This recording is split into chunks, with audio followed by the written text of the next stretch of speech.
Good evening and hi everyone.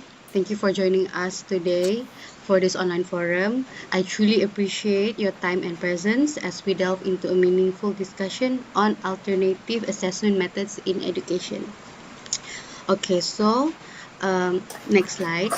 So for today's topic, it's titled Exploring Effective Assessment Methods Beyond Written Tests. So as we know, traditional written exams have long been the main tool for evaluating student understanding, but the landscape of education is evolving. So I will introduce our panels for tonight. Okay, so our first panelist, which is Miss Shida. She will be our university lecturer, and then Thank our you, Min. yeah, yes, thank you. And then our second panelist, which is Miss Hema, a teacher for the training institution lecturer lah. Okay. Hi. And then our next panelist is Miss Kasturi, which is a teacher. Hi, Miss Hello, Kasturi. everyone. And then our last panel, which is Mr. Jivan, our curriculum and division officer for tonight. Hello. Okay. All right, so I will give just a brief introduction for the topic. So today's forum, we will aim to explore various assessment techniques that go beyond the confines of written examinations. So this includes things such as oral tests, observational assessments, practical applications, fieldwork, projects, and portfolios. So such methods not only offer a more holistic understanding of student performance, but it also promotes engagement, creativity, and real-world application. So we will also reflect on the best practices and how these methods can be effectively implemented in diverse educational settings. So we will start with our first panelist, which is Miss Shida. Hi, Miss Shida. Hi. Okay, so we will begin our discussion with our first topic, which is oral tests. So to start, I'd like to ask, what are the advantages and challenges of conducting oral tests in the classroom? Okay. Great question. Oral assessment offer distinct advantages that go beyond what traditional writing tests can measure. Firstly, oral tests allow us to assess high-order thinking skill in real time, such as analysis, evaluation, and synthesis, the upper level of Bloom taxonomy. They also offer opportunities for dynamic interaction where teachers can adapt questions based on students' response and also the depth for understanding. Oral tests are also beneficial for students who may struggle with written expression but excel in verbal communication. They support linguistic intelligence, high highlight in as highlight in Howard Gardner's theory of multiple intelligence. However, the challenges is real. For one, they are time consuming, especially with large group. There's also the issue of performance anxiety. Some students may know the answer but freeze under the pressure. And without a clear rubric, oral tests can become subjective, influenced by factors like uh, fluency or confidence rather than content knowledge alone. This is why structure, planning, training are crucial in making oral assessment effective and fair. Thank you for that answer, Yeah. which leads to our next question.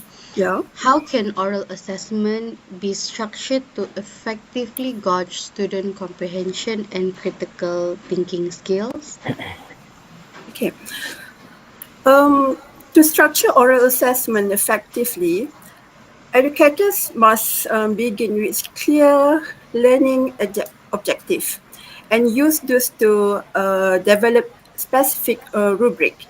This rubric should focus on accuracy and depth of content, logical reasoning, and organization of thought, use of evidence and or example, and also clarity of speech and expression.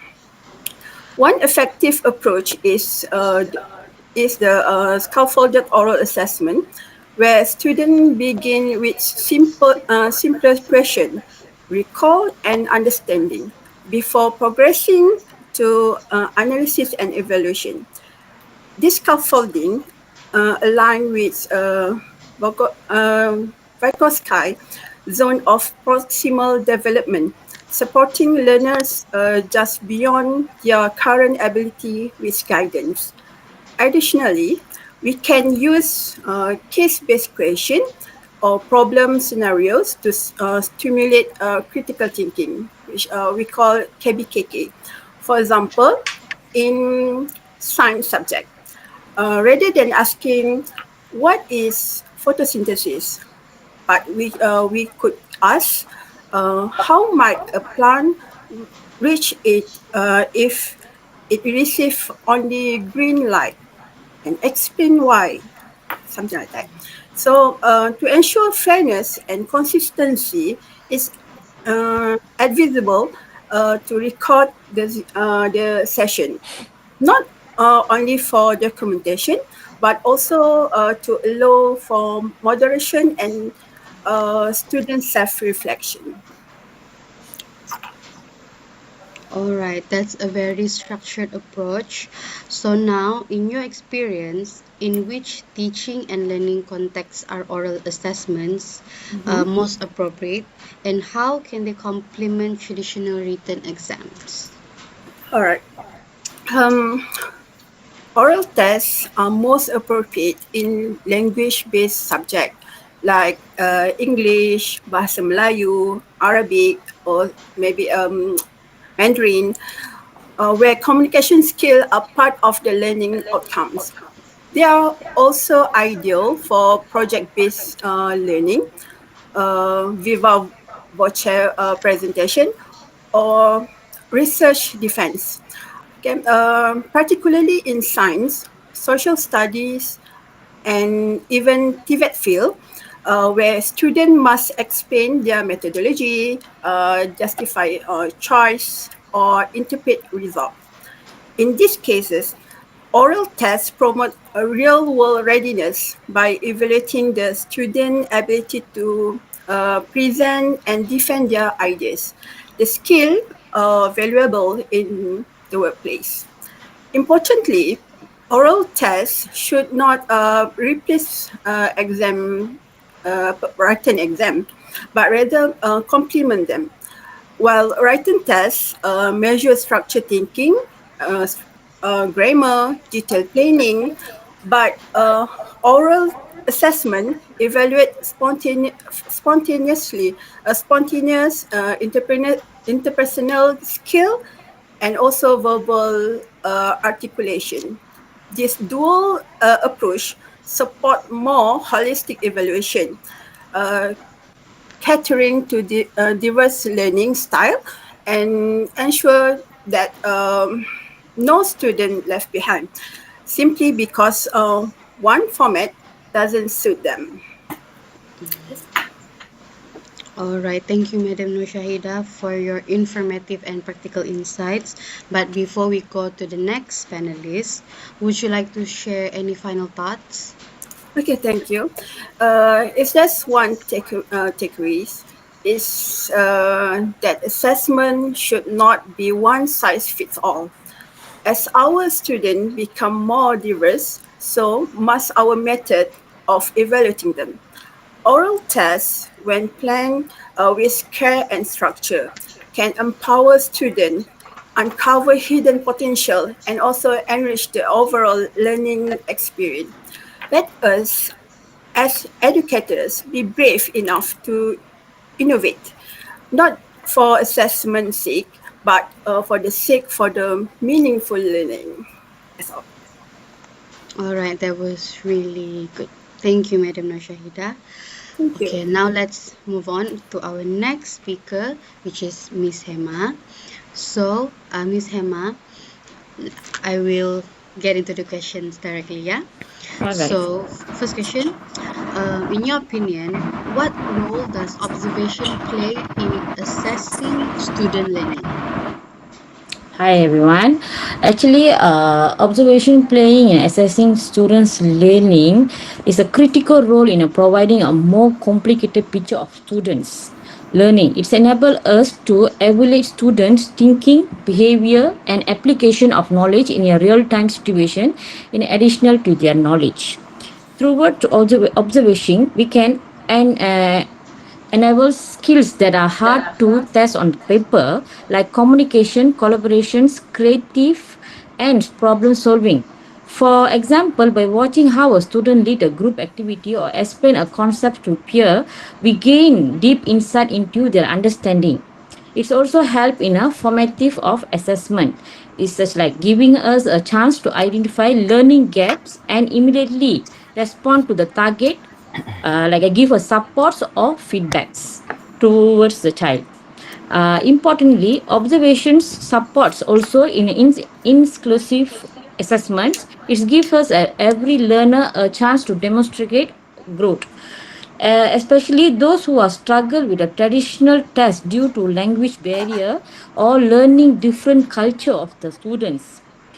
By observing allows us to see learning in action. As a future educator, mastering the skills will help us become more responsibility and reflections and holistic in our teaching practice. Thank you. All right, thank you for that answer. Well articulated. So, I will jump into the next question. So, how do you think educators can effectively observe and evaluate student performance in various settings, such as laboratories, workshops, or fieldwork? Okay, in the dynamic educational environment of today, hands-on experiments like lab workshops and field works present abundantly changes to evaluate students' learning outside of the written exams. However, educators must be excellent in effective observations and evaluation if they are full realize their potential. Developing stated learning objective should be our first priority. Make sure you are clear about the abilities, Hmm. informations, and disposition you are evaluating, such as problem solving, accuracy, teamwork, or safety protocols. Secondly, make sure of our formal observations methods such as testimony, logs, checklists, and guidance. When observing various students on the range of tasks, these technologies guaranteed objectiveness and consistency. In laboratories, watch how the students apply the approach and then handle equipments and analyze the results, not just whether they are right in outcomes. In the workshops, focus on the precious techniques, safety practice, and collaborations. During the fieldworks, assess how well the students can collect the data and make observations and related finding to the theory. Additional, pay attention to the soft skill, how the children communicate with the other students. Like ordinarily in a real world situations and including intensive and communications, flexibility, and commitments. It is important to provide immediately constructive feedbacks while also encouraging students to reflect on their performance. This will make deeper their understanding and promotes their growth in the education and also in the outs in the future. Thank you. No, no. Sorry. Finally, maintains a balance between observing the process and the product. A perfect results means little if the student didn't understand the step. Process-based evaluations ensure we recognize effort, thinking, and improvement. In the summary, good observation in the real world situations turns evaluations into an effective instrument for the authentic and comprehensive learning. Thank you. All right, that was a very long answer, but very detailed. Thank you so much. Thank So you. we will go for the last question for our panel, Madam Emma. So based on your experience, what strategies that you think can be employed to ensure objectivity and reliability in this kind of assessment? Okay. In order to ensure that every student is evaluated fairly and accurately, it is important that we make sure that our observations are honestly and fair as we adopt alternative evaluations, particular observational approach. First, we must use clear and specific criteria. Discriminating with, might result for a weak impressive rather specific particular what you are seeking for, such as problem solving abilities, clarity, teamwork, or communication skills, and explain what each performance level involve. Secondly, always make sure of your structural tools such as rating scales, checklists, or these tools help you stay focused and encourage stability among the students, classes, and timing. Next, consider pre-observations planning. Know what tasks students are doing, what behavior or outcome are expected, and when you will observe. This reduce subjectively and help you remain focused. Another important strategy is to conduct multiple observations over time rather than relying on the single instance. This gives us a more accurate picture of the students performing and reduce the influence of external factors like mood or environment. To further improve reliability, co-observations or peer moderations can be used whether two educators observe the same activity and compare the notes. This helps identify and minimize personal bias. Okay. Also, keep objective and factual notes to avoid judgmental language. Lastly, train yourself continuously in observation skills like an assessment method in text practice, reflections, and calibrations to get it right. In short, with the right tools, planning and professional judgment, observation assessment can be just as reliable and objective as a traditional method. Thank you. All right, that was a very informative answer too. So before I go to the next panel, as usual, I will ask, would you like to share any final thoughts, or was that enough information for us? I think this is enough information. Thank you. Okay, thank you so much, Madam Hema. All right, that was a great session. So we will go directly to our third panelist, which is Miss Kasturi. Okay, so I will go directly to the first question. So, how do you think practical assessments contribute to a holistic understanding of a student competency? Please. Hi everyone. First of all, I would like to say thank you for this wonderful time with you all. So, to answer the question, let's see. Practical assessment let us see a wider range of skills than writing tests, I would say. So, they show how students actually use what they learn in real life or practice situation, meaning to say, whenever they have the chance to apply those uh, theories that is called what is called practice situation. So this matters because being truly competent isn't just about remembering facts. It's about applying them to solve problems, make decisions, and even get tasks done, like simple tasks would do. So for example, as a teacher, I would say in a science class, a student might understand like chemical reactions on paper, like memorizing the formulas and all that. But doing an experiment shows if they can follow safety rules, to use the tools correctly, measure things properly, and even make sense of their results. So, as well, like, I would say in another class like language class, giving a presentation task confident like giving a presentation text will give like confidence, fluency, pronunciation, and even how they connect with an audience, like the way they speak build their confidence, so how they connect with their audience. So things like written tests, I don't think so they can't measure all of them.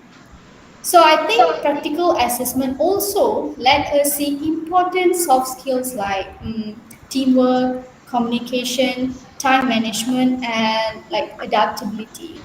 So these skills are key for success in real life and help us get better idea each student's strength and potential where we can work towards to help them reach those goals, I would say. Yeah. All right, thank you for that answer. So let's go on to the next question. As a teacher, based on your experience, what types of tasks or activities uh, lend themselves well to practical assessment, and how can this align with the learning objectives? Okay, basically, there are lots of tasks that work well for practical assessment, especially when they mirror real life situation, as I just mentioned. So, for example, in science, experiments and demonstration let students test their ideas and practice using the scientific method which was taught initially. So, in science or social studies, role plays and stimulation like job interviews and mock trials help students build communication and problem solving skills, so they can come up with like immediate idea or immediate solution for the problem they face or like situation that's challenging. So in design and tech, I mean technology, students might build models, create art, or even develop a digital products. Like nowadays, AI is very like common already. So developing a digital product which ties it nicely with creativity and innovation goals. So community project, if in terms of community project, I would say the tasks are also great because they give students a chance to plan and carry out something meaningful for others while practicing teamwork. So they have that whenever they have like uh, bonding, so they share some thoughts, it leads to a great success. So in subject like drama, music, or even like physical education, which we call as PE, live performances let students show off their skills in real time. So each of these activities is linked to learning goals, like using oral presentation or group discussion to work on communication skills, or doing real life projects like budgeting for a school event to apply math concept. As you can see, all this comes together that shows that practical assessment is one that work well for students in when it comes to showing like their talents and like showing their multitasking. So yeah. All right, thank you for that answer. There's a lot of examples that you have given us, which is very insightful. So, for your last question, how do you think this specific type of assessment can be integrated into curriculum planning and instruction? Okay, when we talk about curriculum planning, it's quite like detailed and it's followed by like step by step. So the main key to integrating practical assessment is to plan them from the start, not as an afterthought. This means aligning them with learning outcomes where we have prepared earlier, like even like all the courses they will have learning outcomes. So yeah, we have to prepare them earlier and designing instructional activities that build towards the assessment. One strategy is to use backward design by starting with the skills and the knowledge you want students to demonstrate at the end of the unit, then planning lessons and smaller tasks that gradually build up to the final assessment. So this step is like very common now and has been used in various institutions.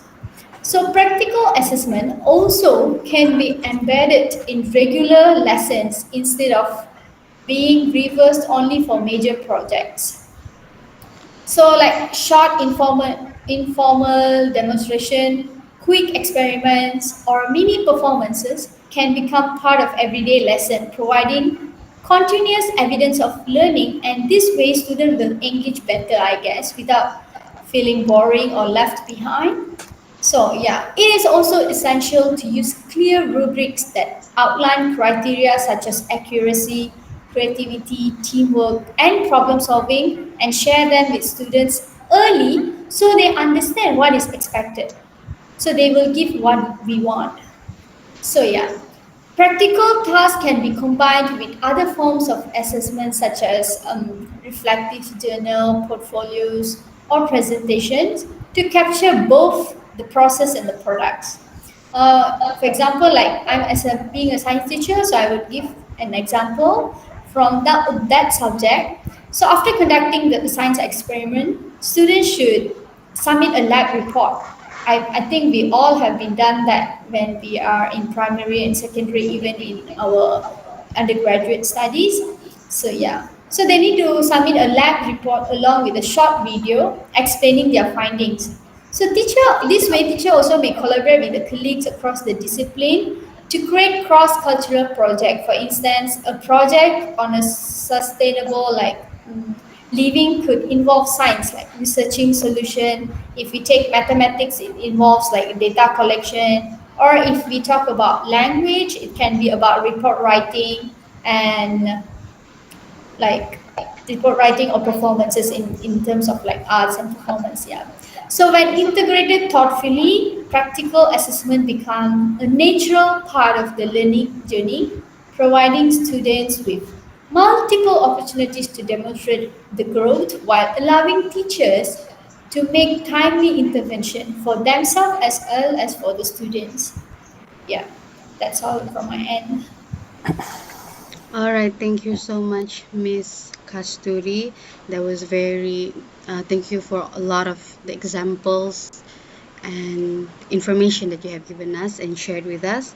So, as usual, before I go to the next panel, would you like to share any final thoughts? It's rather like a wrap up of what I Mm. said. Basically, practical assessment are very powerful because they align classroom learning with real life expectations. They motivate students to engage more deeply with their subject and allow us to assess knowledge, skills, and even attitudes all at once.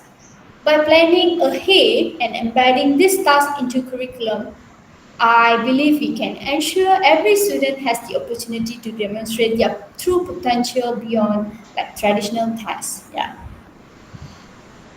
All, all right, thank you so much for that.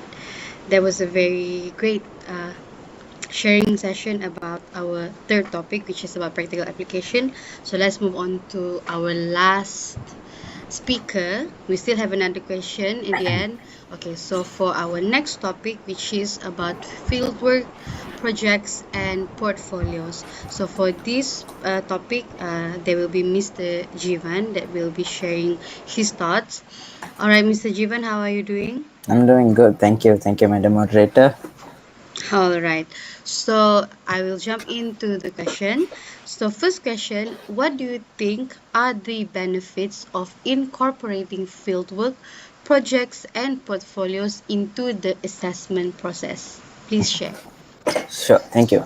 So, as a curriculum division officer, right, I believe that mostly the traditional written tests that we have had all this while have failed to capture the full potential of a student. Say, if institutions are having only written tests but not field works, projects, or portfolios for file keeping or anything, they are not there. There's not much opportunity for students to collect marks in their own potential.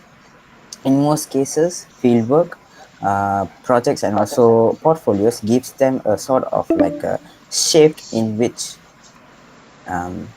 they can showcase their full potential.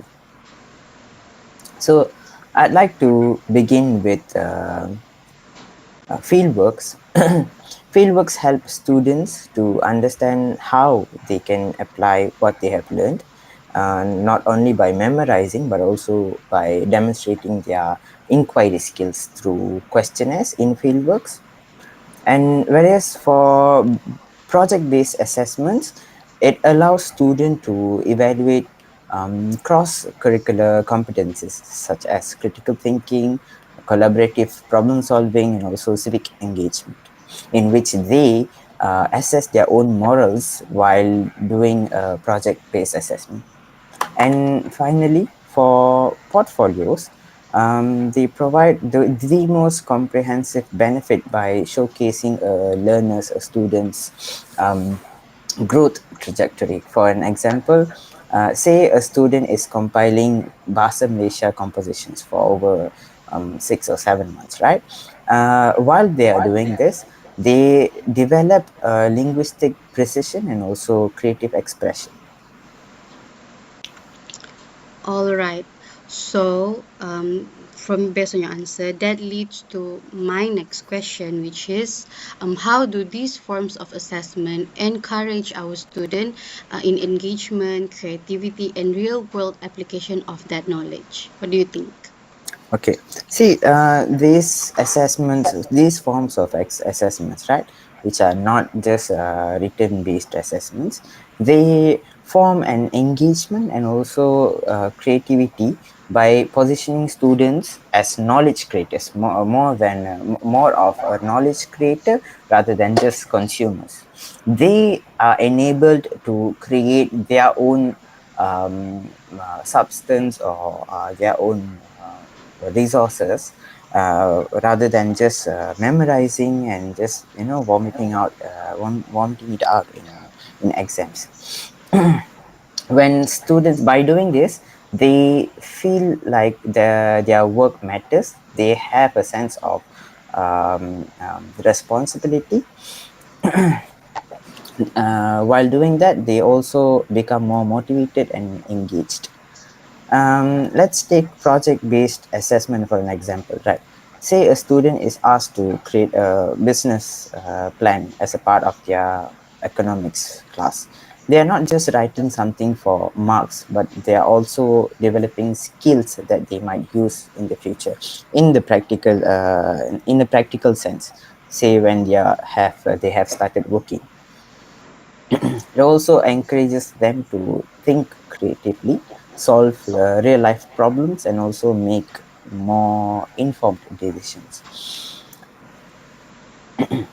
Similarly, as for portfolios, portfolios allows students to choose what to include, reflect on what they have learned, and also showcase them in a more of a practical sense.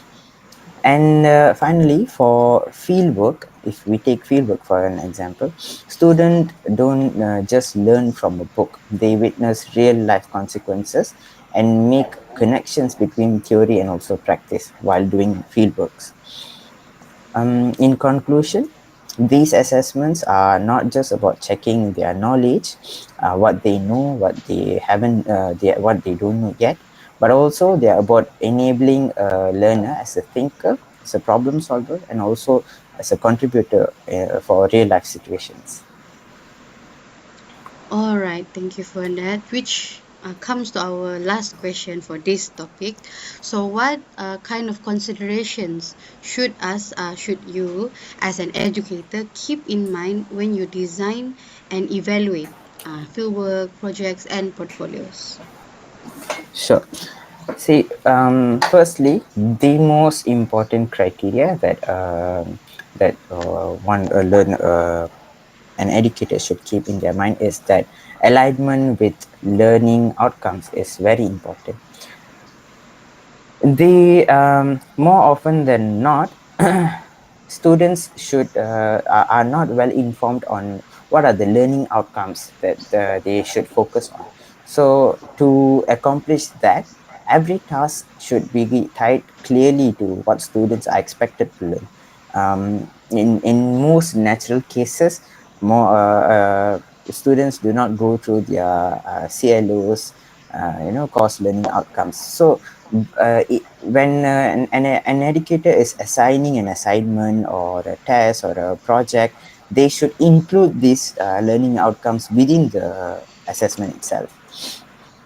For example, right, if a learning objective focuses on collaboration, then group projects will be ideal for that, right? But the assessment should also evaluate how well the group is collaborated. And secondly, educators should also prepare clear and transparent rubrics. Within these rubrics itself, while reading these rubrics, students should know what is expected, how their work will be marked, and also which are the areas they should focus on, be it creativity, content accuracy, or presentation. And these rubrics would also guide teachers to mark the assessment more easily and also consistently. And educators should also consider student diversity and access to resources. For example, not all students may have internet access or printing facilities at home, right? So a module should be created um, to accommodate various situations, right?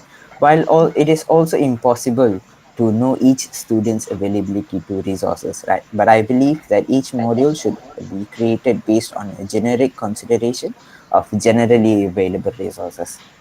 And the final thing that an educator should consider while creating a module, time management is very important, very vital. These assessments often take more time to plan and evaluate compared to traditional tests. So educators should be supported through training and also workload planning to implement this effectively. All right, thank you, Mr. Jivan. That was very a lot of things that we can consider as an educator. Thank you. Okay, so as usual, before we go on to the next part, I would ask, is there any final thoughts you would like to share regarding this topic? Sure. Um, as the final piece of thought, I believe that institutions should focus more on giving a holistic approach in bringing out a student's full potential by not only focusing on exams but also equip the students with various forms of assessment that will cater to their growth and also success. All right, thank you so much. So before I ask each of our panelists, is everyone okay? We still have one last topic to discuss, and this specific topic I will ask three panelists, which is Miss Hema, Miss Kasturi, and Mr. Jivan. But since we are short in time, we only have 7 more minutes. Can everybody make their answers pretty short and simple? Okay? Sure, All can. right. Okay, so our last topic, which is best practices and implementation. For the first question, okay, it will be answered by Miss Kasturi, right? Okay, so Miss Kasturi, what strategies can educators employ to effectively integrate diverse assessment methods into their teaching practice? Okay, to really make difference, hope you can hear me. So to really make different types of assessment work in teaching, it's best to plan them from the start and link each one to specific learning goals, like using a mix like oral, task, projects, practical work, portfolio, and written tests, which will help capture different student strength and learning style. So assessments shouldn't just be add-ons at the end. They can be built into everyday lessons through quick checks, discussions, and observations. Like what Mr. Jiwan mentioned, like clear rubrics or checklists also help students know what's expected. So teachers can encourage reflection with self-assessments or journals and adapt tasks to meet different students' needs.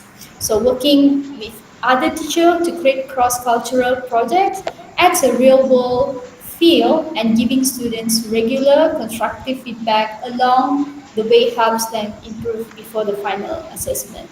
Yeah. All right, thank you for that answer. Okay, for our second question, which is will be answered by Mr. Jivan. So, how can assessment methods be tailored to meet the needs of individual learners and promote inclusivity for you? Sure. I'd like to begin by extrapolating from my previous sharing, right? So to meet the needs of an individual learner and also promote inclusivity, alternative forms of assessment like project works, field works, and also portfolios um, will allow multiple entry points. For instance, let's say a student who has a hiccup in writing, they can create a video presentation, right? Not all students are really good in articulating their thoughts into words, but they can put it in how to say in writing. I mean, but then they when it comes to presenting them, they will do a better job compared to writing. Um, so these methods provide flexibility and help reduce the anxiety often associated with written exams. It is also important to provide choices. Let's say a student is given an option, is given a choice where they can pick between writing a report or presenting to the class or also building a model, right? This gives them an opportunity to work within their comfort zone while also meet the learning goals. That's all from me. All right, thank you for your answer. We will go on to our next, which is our last question for tonight. So, to Miss Hema, what do you think are some examples of successful implementation of all these assessment methods in our various educational settings? Okay. As educator, there are many schools and institutions that have successful implement alternatives assessment method to better capture students' learning in their schools. For example, in a science classes, students conduct hands-on experience and present the findings showing the ability to apply concept and think critically in their projects. In a project-based learning is used where students research in a real world issues and present solution through reports, video or presentations. It's also help developing communications and analytical skills. Some school use portfolio, especially in a subjects like art and writing, to track students' progress over time and encourage self-reflection by giving them a rewards. In vocational and technical schools or educations, the performance tasks and stimulations like running a mock business or handling real tools and allow students to demonstrate particularly. And these methods makes learning more engaging and meaningful and aligned with their real life demands. They prove that when assessment reflect application, students ready to face their challenges. Thank you. All right. Thank you for your answer. That was very short and still very insightful. Okay, so I think that is all for tonight.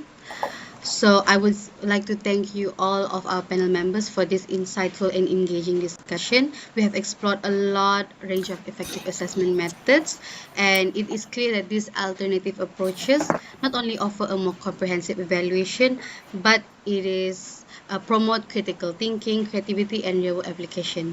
So with that, I will conclude today's forum, and thank you once again to our panelists and everyone who has joined us. Have a good rest and good night. Bye. Thank you, Okay, Madam thank Moderator. you. All Thank Thank you, right, you, everyone. then moderator. thank you everyone. I'll send this video soon.